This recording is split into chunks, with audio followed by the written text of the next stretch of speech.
ஆண்டவராய் இயேசு கிறிஸ்துவின் நாமத்தில் அன்பின் வாழ்த்துக்கள். டிசம்பர் உடனே நமக்கு ஞாபகம் வருவது நம்முடைய ஆண்டவராய் இயேசு கிறிஸ்துவினுடைய அற்புதமான பிறப்பு. இந்த மாதம் முழுவதும் நம்முடைய கர்த்தரின் குணாதிசயங்கள், அதாவது யெகோவா, எலோஹிம், எல்ஷடாய், இவைகள் எல்லாம் ஆண்டவரனுடைய குணாதிசயங்கள் என்று சொல்லி நாம் வேதத்தில் வாசிக்கிறோம். கர்த்தரின் நாமம் யெகோவா, அதற்குள் இருக்கும் குணாதிசயங்கள் அன்புள்ளவர், இரக்கமுள்ளவர், அதிசயமானவர், இப்படி பல பெயர்கள் இருக்கிறது. இவைகளை இந்த மாதம் முழுவதும் தியானிக்கப் போகிறோம். கிறிஸ்து என்னவாக, எப்படிப்பட்ட குணாதிசயங்களோடு பழைய ஏற்பாட்டிலே காணப்படுகிறார் என்கிறதான காரியங்களை தியானிப்பதன் மூலமாக இந்த வருடம் மகிழ்ச்சியாக கிறிஸ்துவனுடைய குணாதிசயங்களை அறிக்கை செய்து கொண்டாடுகிற கிறிஸ்மஸாக இருக்கட்டும் என்று சொல்லி உங்கள் அனைவருக்கும் எங்களுடைய அன்பின் நல்வாழ்த்துக்களை, கிறிஸ்மஸ் வாழ்த்துக்களை மகிழ்ச்சியோடு தெரிவித்துக் கொள்கிறோம். வாருங்கள், டிசம்பர் முழுவதும் கிறிஸ்துவின் குணாதிசயங்களை தியானிக்க உங்களை அன்போடு அழைக்கிறோம்.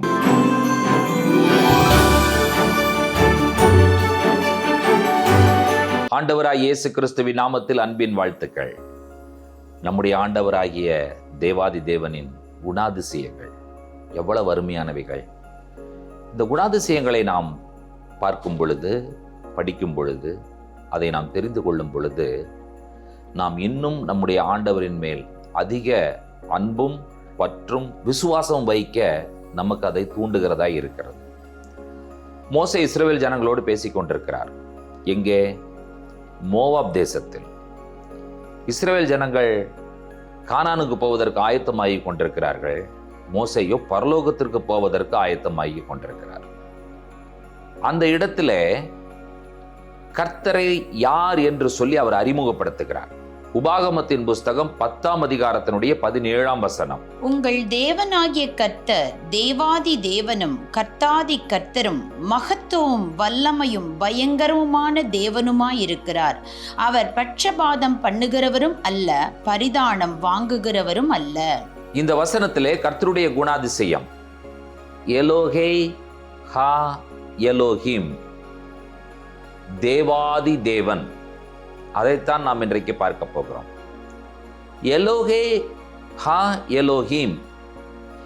இஸ்ரவேல் ஜனங்கள் கானானுக்குள் போகிறார்கள். அங்கே பல தெய்வங்களை வழிபடுகிற மக்கள், விக்கிரக ஆராதனை செய்கிற மக்கள் அங்கே காணப்படுகிறார்கள்.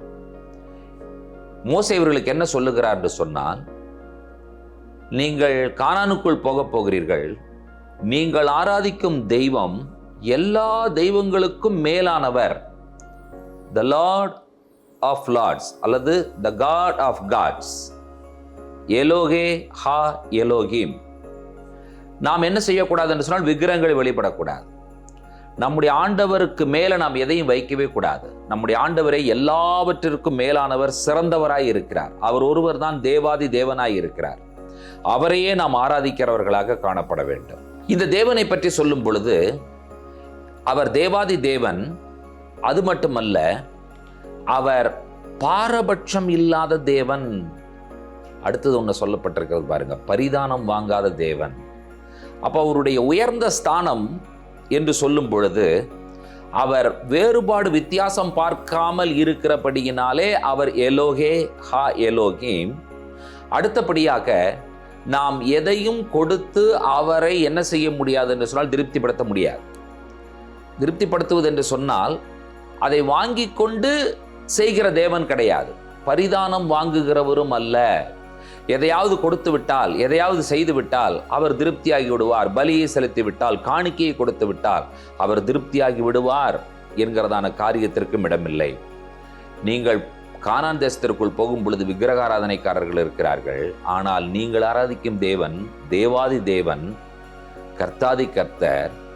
அவர் பரிதானம் வாங்குகிறவர் அல்ல, அவர் பாரபட்சம் இல்லாதவரும் மாய் காணப்படுகிறார் என்று சொல்லி மோசே அவர்களுக்கு சொல்லுகிறார். யோசுவா என்ன சொல்லுகிறார்? 22ஆம் அதிகாரத்தினுடைய 22ஆம் வசனத்தில், தேவாதி தேவனாகிய கர்த்தர் தேவாதி தேவனாகிய கர்த்தரே அதை அறிந்திருக்கிறார்.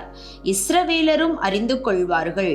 அது இரண்டகத்தினாலாவது கர்த்தருடைய கட்டளைக்கு விரோதமான துரோகத்தினாலாவது செய்யப்பட்டதானால் இந்நாளில் அவர் எங்களை காப்பாற்றாமல் இருக்க கடவர். இந்த தேவாதி தேவன் என்று சொல்லி மோசேயினால் கற்பிக்கப்பட்ட இந்த ஆண்டவரை யோசுவா கானானுக்குள் வந்ததற்கு பிறகு இஸ்ரவேல் ஜனங்களிடத்திலே அவர் பேசும் பொழுது, இஸ்ரவேல் ஜனங்களை அவர் சரி செய்யும் பொழுதெல்லாம் தேவாதி தேவன் எலோகே ஹா எலோஹீம் என்றதான பதங்களையே அவர் பயன்படுத்தி அவர்களுக்கு புத்திமதிகளையும் அறிவுரைகளையும் சொல்லுவதை நீங்கள் கவனிக்கிறீர்கள். சங்கீதக்காரனுடைய வார்த்தைகளை கவனிங்கள். 136ஆம் சங்கீதத்தினுடைய 2வது வசனத்தில், தேவாதி தேவனை துதியுங்கள், அவர் கிருபை என்றும் உள்ளது. தேவாதி தேவனை துதியுங்கள், அவர் கிருபை என்றும் உள்ளது. தேவாதி தேவன் என்று சொல்லும் பொழுது அதிகாரத்தினுடைய உச்சம், த டாப் மோஸ்ட் பார் என்று சொல்லுவார்கள். உலகத்தின் பல மக்கள் பல விக்கிரகங்களை வணங்கினாலும் நம்முடைய ஆண்டவர் உயர்ந்த ஸ்தானத்தில் இருக்கிறார் என்பது நமக்கு பெரிய ஒரு சந்தோஷமான ஒரு செய்தியாய் காணப்படுகிறது. நீங்களும் நானும் யார்? ஒரே தேவனை வணங்குகிறவர்கள். அந்த தேவன் யார்? எலோகே ஹா எலோஹீம், தேவாதி தேவன் என்பதை மறந்துவிடக்கூடாது. நம்முடைய புதிய ஏற்பாட்டிற்கு வரும் பொழுது, அதாவது நம்முடைய ஆண்டவராய் இயேசு கிறிஸ்துவில் வரும் பொழுது, இயேசு கிறிஸ்துவே தேவாதி தேவனுடைய முழுமையான நிறைவாக இந்த பூலோகத்திலே அவதரித்தார் என்பது நமக்கு சந்தோஷமான ஒரு செய்தி. அதை நாம் மகிழ்ச்சியாக சந்தோஷமாக அதை அறிக்கை செய்கிறவர்களாகவும் அறிவிக்கிறவர்களாகவும் காணப்பட வேண்டும். அப்போஸ்தலனாகிய பவுல் பிலிப்பியருக்கு நிருபம் எழுதுகிறார். அதிலே 2ஆம் அதிகாரத்தினுடைய 9, 10, 11 3 வசனங்களை வாசிக்க கேட்போம். ஆதலால் தேவன் எல்லாவற்றிற்கும் மேலாக அவரை உயர்த்தி இயேசுவின் நாமத்தில் வானோர் பூதலத்தோர் பூமியின் கீழானோருடைய முழங்கால்கள் யாவும் முடங்கும்படிக்கும் பிதாவாகிய தேவனுக்கு மகிமையாக இயேசு கிறிஸ்து கர்த்தர் என்று நாவுகள் யாவும் அறிக்கை பண்ணும்படிக்கும் எல்லா நாமத்திற்கும் மேலான நாமத்தை அவருக்கு தந்தருளினார். பவுலுடைய வார்த்தைகளை கவனிங்கள். ஆண்டவராய் இயேசு கிறிஸ்துவை பற்றி அவர் சொல்லுகிற வார்த்தைகள். கர்த்தர் அவரை உயர்த்தினார். வானோர் பூதலத்தோர் பூமியின் கீழானோர் எல்லாருடைய முழங்கால்களும் அவருடைய, அதாவது ஆண்டவராய் இயேசு கிறிஸ்துவினுடைய நாமத்தில் முடங்குகிறது. அது மட்டுமல்ல, நாவுகள் என்று சொன்னால் எல்லா மொழிகளும் அவரை அறிக்கை செய்கின்றன. கர்த்தரே தேவன் என்று சொல்லி அறிக்கை செய்கின்றன.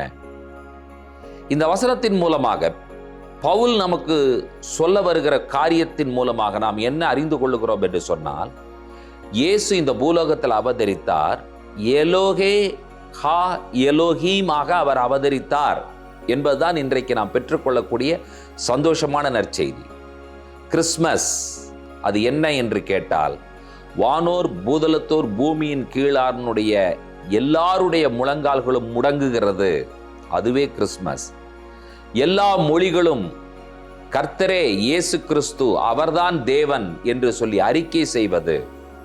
இன்றைக்கு மகிழ்ச்சியோடு கூட நம்முடைய இரட்சகரின் அற்புதமான பாவமில்லாத பிறப்பை கொண்டாடுவதற்கு ஆயத்தமாகி கொண்டிருக்கிற நாம் ஒவ்வொருவரும், கிறிஸ்து என்னவாக இந்த உலகத்தில் பிறந்தார், யாராக இந்த உலகத்தில் பிறந்தார், எப்படி இந்த உலகத்தில் பிறந்தார் என்கிற கேள்விக்கான பதில் எலோகே ஹா எலோஹீம் ஆக கிறிஸ்து இந்த உலகத்தில் பிறந்திருக்கிறார்.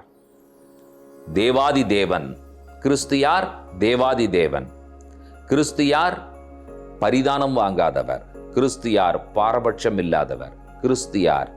எல்லா தேவர்களுக்கும் அவர் ஒருவரே தேவாதி தேவனாயிருக்கிறார். ஆகினாலே அவர் சர்வ பூமிக்கும் ஆண்டவராயிருக்கிற நம்முடைய இரட்சகருக்காக நாம் ஆண்டவருக்கு நன்றி சொல்வோம். ஜெபிப்போம். பரிசுத்தமுள்ள எங்கள் அன்பின் ஆண்டவரே, இந்த ஆசீர்வதிக்கப்பட்ட அற்புதமான காலை பொழுதிலே எலோகே ஹா எலோஹீம் என்ற அற்புதமான நாமத்தை நாங்கள் தியானித்தோம். நீர் தேவாதி தேவன் ஆண்டவரே. இந்த பூலோகத்திலே தேவாதி தேவனாக நீர் பிறந்தீர். அதற்காய் ஸ்தோத்திரங்களை சொல்லுகிறோம். எங்களுடைய முழங்கால்கள் உமக்கு முன்பாக முடங்குகிறது. எங்களுடைய மொழிகளின் மூலமாக ஆண்டவரே நாங்கள் உம்மை அறிக்கை செய்கிறோம். ஆண்டவரே, நீர்தான் தேவன், எங்களுடைய இரட்சகர், எங்களுடைய மீட்பர், எங்களுடைய தெய்வம்.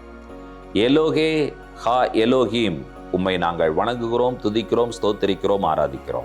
இயேசு கிறிஸ்துவின் நாமத்தில் வேண்டிக் கொள்கிறோம் பிதாவே. ஆமேன், ஆமேன்.